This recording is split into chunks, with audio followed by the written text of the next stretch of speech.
What if your home showed you horrors no one else could see? Pools of blood that vanish, mutilated faces with worm-infested eyes, and a presence watching your every move. Tonight, we're diving into the mind-bending nightmare of someone trapped between financial struggle and something far more terrifying. Inspired by a chilling tale written by Signsil delivered on r/no sleep. Stay with us until the end, if you dare.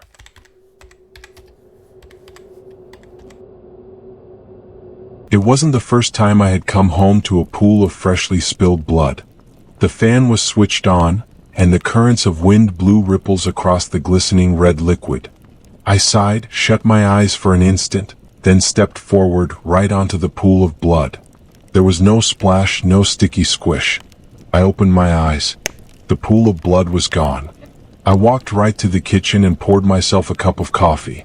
The pool of blood is pretty low on the list of horrific images I see in this apartment.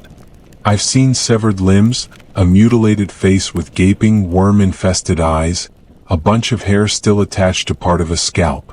I'm not exactly used to all these images, but I'm learning to cope. The first time I saw one though, I got the worst one, the face with the worms in the eye sockets.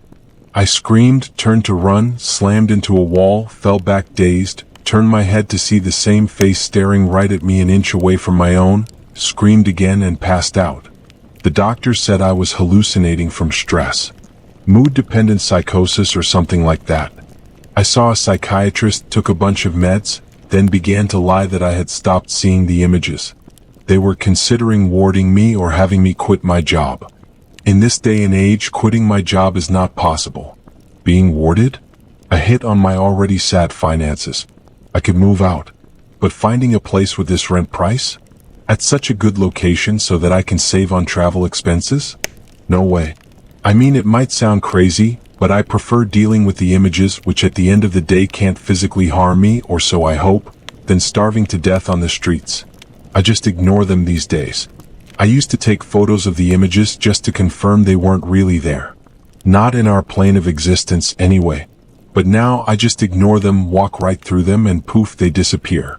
I'm thinking of hiring an exorcist, a priest, a monk, a witch, anyone who could possibly help.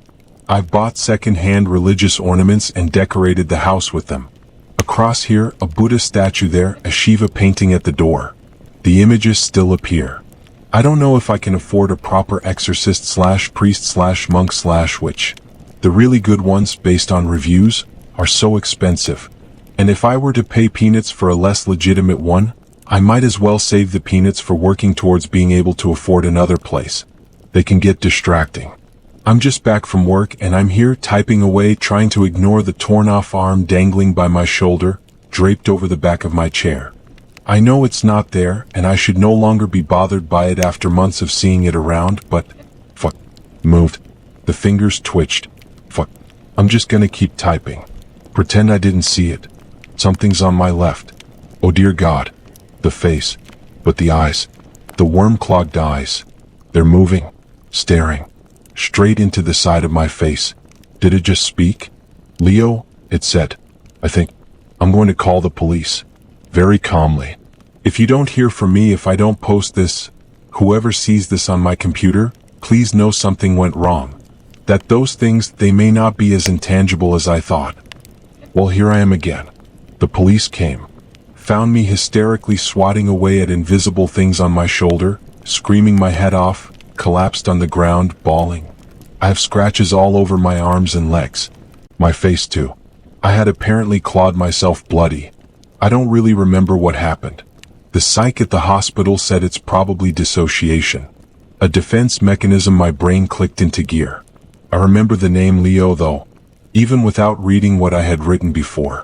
I remember dialing the police, telling them to come right away, giving them my address, then something yanking my hair back hard.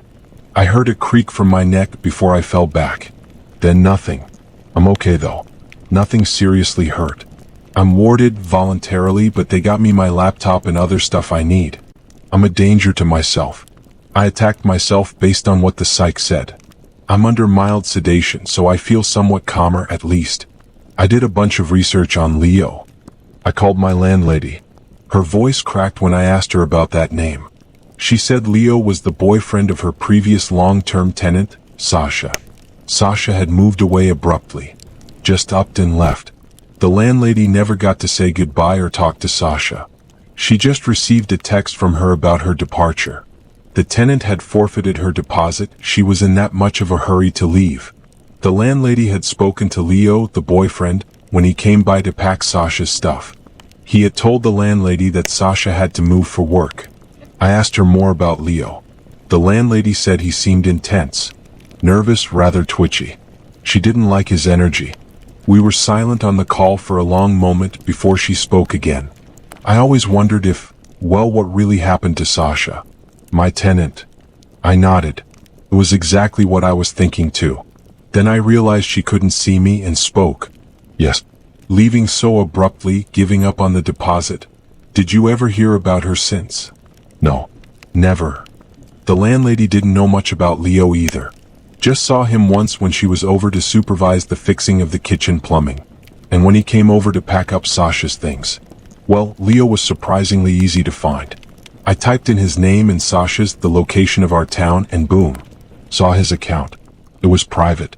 I made a fake account with a really pretty girl as a profile picture, and requested to follow him. He accepted my request soon enough.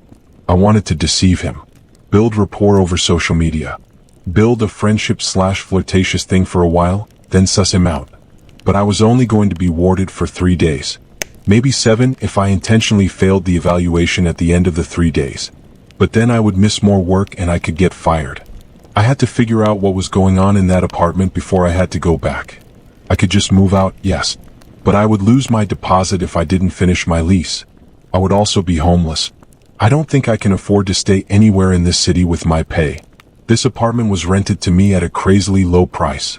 For good reason, I realize, but still. I need my job. It's my first job in a long time. My first permanent job, at least. The first one with any hint of a future and progression. But those grotesque things had graduated from mere images. They had come to life and hurt me. They could touch me physically. I had to do something about it. So I sent Leo a message. I didn't have time to waste. What did you do to Sasha? I sent before I could second guess myself. Who are you? His reply didn't take long at all. He must have been online. Tell me what you did to Sasha. I was blocked within the next minute. I pushed it too far. I kept searching, trying to figure out more. But there was little I could do from the ward. I was discharged when the 3 days were up. Once home, I braced myself to see the pool of blood, the severed limbs, the ghastly face.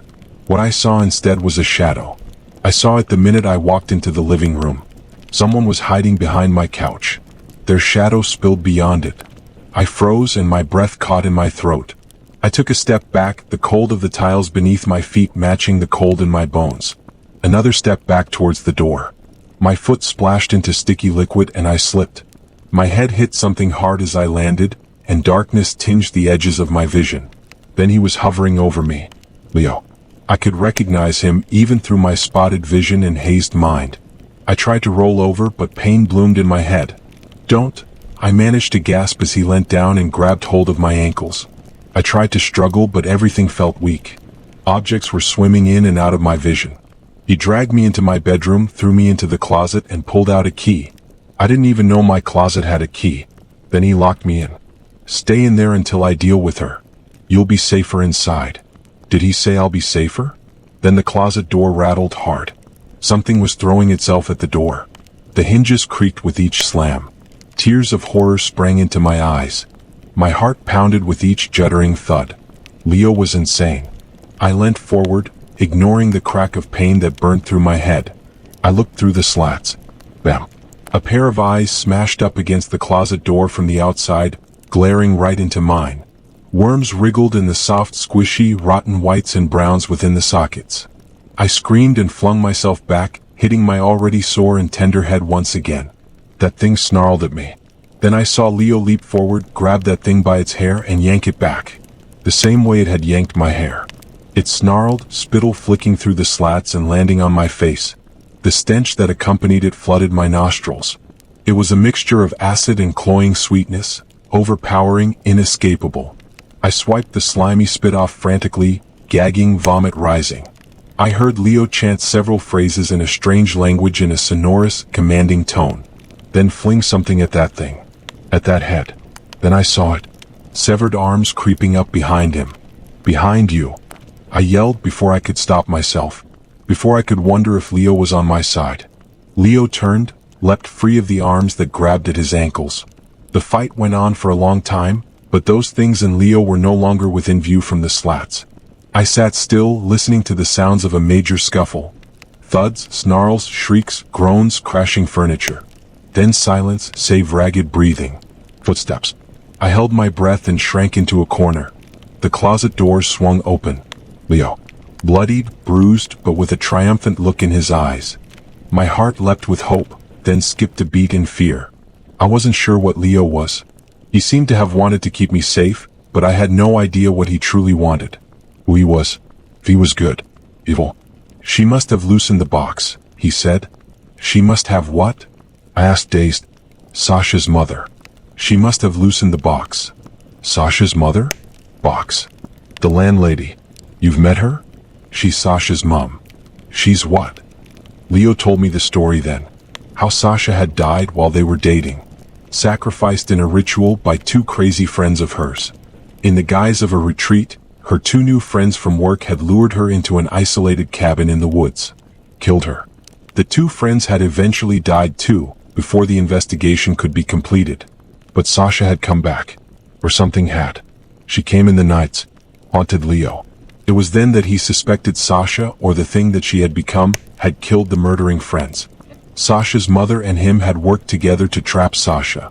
They had consulted some powerful shamans. The shaman's custom made him a box. A box meant to trap the entity that Sasha had become.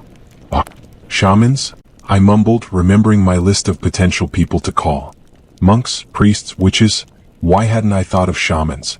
Not like I could have afforded them anyway. They couldn't kill her straight out, she was too powerful. But she could be trapped within the box, sealed from the world. There she would eventually weaken and die. But it seemed Sasha's mother couldn't bear it. Couldn't bear the thought of her daughter withering away in the box. He believed she had loosened it just a little. How Leo didn't say. He didn't know. She had loosened it enough for Sasha to feed. On unsuspecting new tenants. On me. Where's Sasha now? Back in the box. Under the bed. Under the fucking bed. She had been there the entire time. Her body. That thing. I had been sleeping right above that twisted demonic thing. I didn't let things slide. I confronted the landlady the next morning. About her lies. About how she tried to frame Leo. Tried to make me avoid him by painting him out to be a possible murderer. For trying to sacrifice me as food for her dead daughter monster. And that is how I now live rent-free in an apartment in the heart of the city. The images stopped. No more visions of blood, limbs, eyes full of worms. I have a free apartment to live in. All I have to pay is utilities. That's the deal I struck with the landlady. The box is kept safely sealed now. All I have to put up with are the sounds of scratching that come from beneath my bed. Late in the quiet of the night, I can hear them. When I lie awake at night, I sometimes think I feel worms crawling in my eyes. And at times, if I hold my breath, I can hear hers. But hey, beggars can't be choosers.